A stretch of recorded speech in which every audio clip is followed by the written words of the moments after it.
बच्चों, तो आज हम सॉल्व करने वाले क्लास 11th क्वार्टरली एग्जामिनेशन 2022-23 का फिज़िक्स का पेपर। उसके जितने भी ऑब्जेक्टिव है सभी सॉल्व करेंगे। 28 ऑब्जेक्टिव आते हैं। 28 objectives, match the column, choose the correct. चलिए सॉल्व करते हैं। तो पहला हमारा चूज द करेक्ट ऑब्जेक्टिव क्या है? Area of position time graph represent. Area of position time graph किसको रिप्रेजेंट करता है बेटा? डिस्प्लेसमेंट को रिप्रेजेंट करता है। किसको? डिस्प्लेसमेंट को। दूसरा ऑब्जेक्टिव क्या है? When will the velocity time graph be parallel to the time axis. उसने बोला है वेलोसिटी टाइम ग्राफ पैरेलल कब होता है, किस मोशन में होता है। तो इसका आंसर हो जाएगा in uniform motion. Uniform motion में वेलोसिटी टाइम ग्राफ पैरेलल होता है टाइम के रिस्पेक्ट में, टाइम एक्सेस पे। अगला क्वेश्चन है angle between velocity and acceleration in circular motion. तो बेटा 90 डिग्री का बनता है। कितना? 90 डिग्री। अगला क्वेश्चन है which of the following pair of projectile angle will have the same horizontal range. तो बेटा 60 और 30 का बनेगा। अगला क्वेश्चन है rate of change of velocity. तो rate of change of velocity होता है एक्सेलरेशन। एक्सेलरेशन की डेफिनेशन होती है change in velocity by time, delta V by delta T. Rate of change of velocity होता है एक्सेलरेशन। अगला क्वेश्चन है हमारा will a rider jumping from the boat to shore the action force is applying on. बेटा action force apply होता है boat पे always.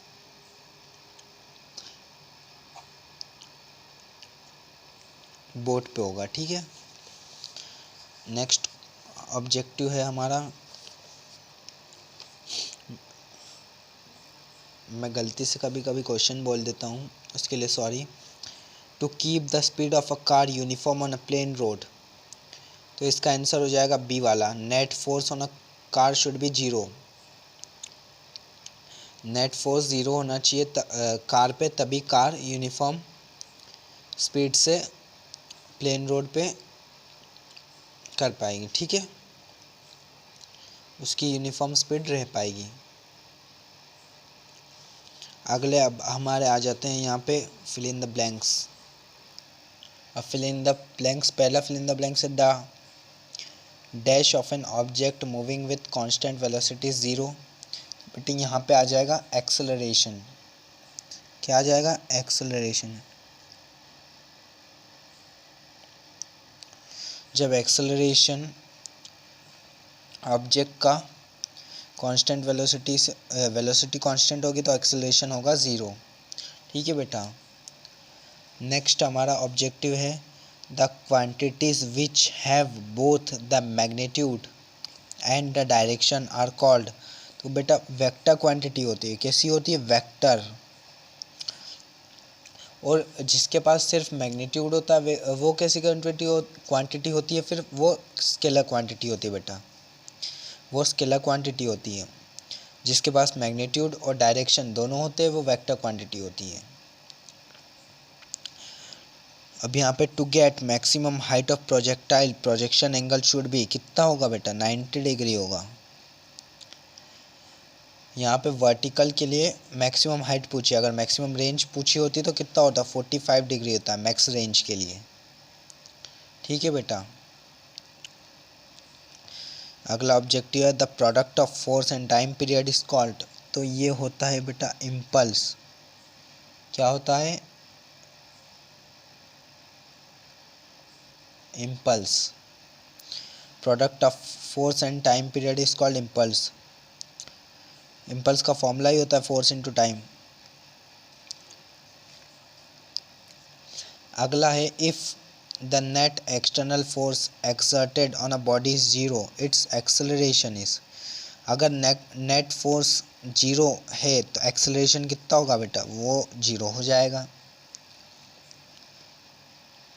अगला हमारा ऑब्जेक्टिव है rocket propulsion is based on, ये बेस्ड होता है कंजर्वेशन ऑफ मोमेंटम पे। किस पे होता है? कंजर्वेशन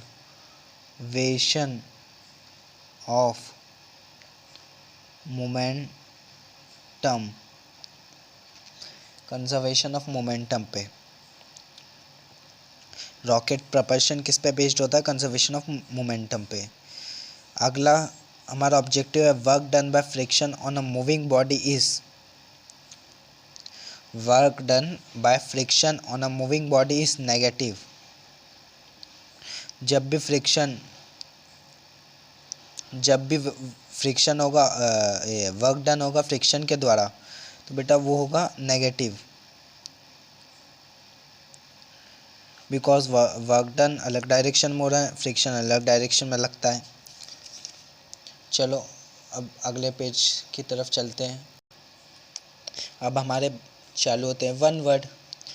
वन वर्ड में पहला वन वर्ड है when an object is thrown vertically upward. क्या बोल रहा है? एक ऑब्जेक्ट है जिसको वर्टिकली अपवर्ड फेंका है, मतलब ऊपर की तरफ फेंका है।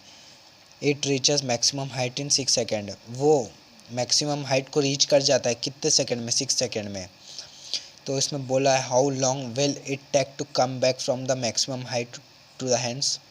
बेटा जितना जाने में लगा उतना आने में भी लगेगा। इसका आंसर हो जाएगा 6 सेकेंड। ठीक है, 6 सेकेंड आंसर हो जाएगा।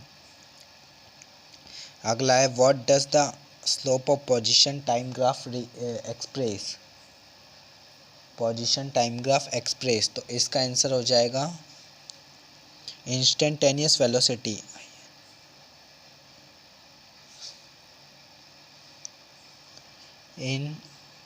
इंस्टेंट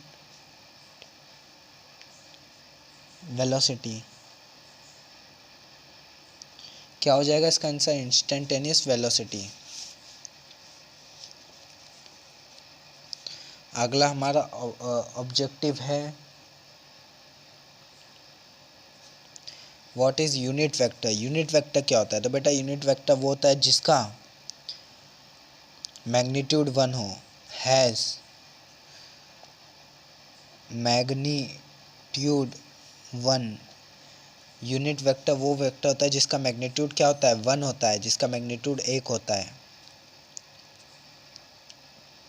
अगला हमारा ऑब्जेक्टिव है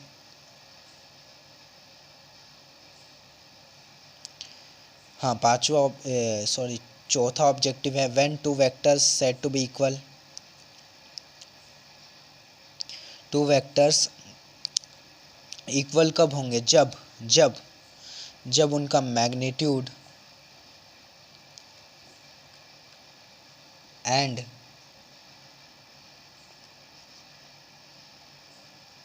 डायरेक्शन आर सेम। जब मैग्नीट्यूड और डायरेक्शन सेम होगी तब दो वेक्टर्स इक्वल होंगे।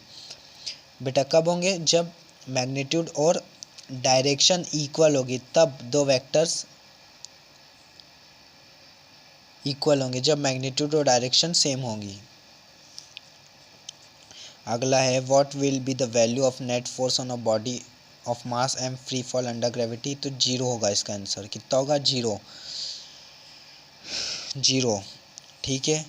SI unit of momentum, momentum की एसआई यूनिट क्या होती है? मोमेंटम की एसआई यूनिट होती है kg/-1। क्या होती है? kg/-1 मोमेंटम की होती है। मोमेंटम का फॉर्मूला होता है मास इंटू वेलोसिटी होती है। तो मास को किससे मेजर करते हैं? केजी से। वेलोसिटी की एसआई यूनिट होती है ms-1, तो kg/-1 ये पूरी मास की एसआई यूनिट हो जाएगी। अब क्या पूछा है यहाँ पे? If a machine work 10 joules in 10 second what will be its power. एक मशीन है जो 10 जूल वर्क कर रही है 10 सेकेंड में, तो इसकी पावर क्या होगी? बेटा पावर का फॉर्मूला होता है वर्क बाय टाइम। तो ये हो जाएगा 10/10 1 वाट। यहाँ पे इसकी पावर कितनी हो गई? 1 वाट हो गई पावर। ठीक है बेटा, चलते हैं मैच द कॉलम की तरफ। चलो बेटा मैथ सॉल्व करते हैं। सबसे पहले पूछा है परसेक, तो यहाँ पे परसेक की यूनिट क्या होती है, ये होती है 3.08 इंटू 10⁻16 मीटर। फर्स्ट का ये हो जाएगा आंसर, क्या हो जाएगा, ये हो जाएगा। सेकंड क्या है बेटा, डायमेंशन ऑफ फ्रीक्वेंसी।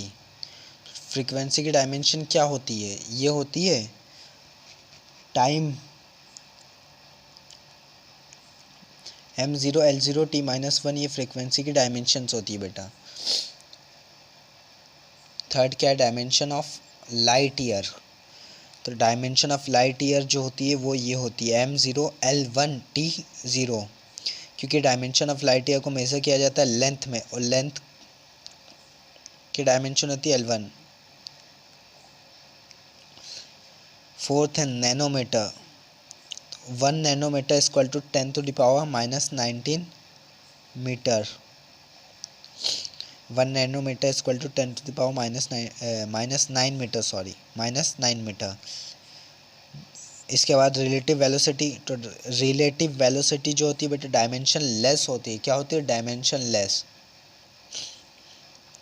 तो रिलेटिव वेलोसिटी का इसके सामने ही दिया हुआ है मैच बोर्ड ने, तो ये हो जाएगा इसका आंसर फिफ्थ। एस्ट्रोनॉमिकल यूनिट जो है वो ये है। Astronomical unit 1.496 into 10⁻⁻11 metre. अब यहाँ पे बचा क्या है, dimensional formula of energy. Energy की डायमेंशंस क्या होती है, एनर्जी वर्क, इसकी डायमेंशन होती है ये ml2 t-2।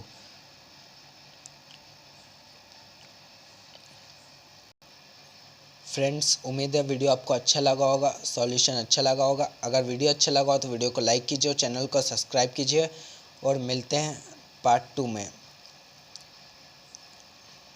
Thanks for watching.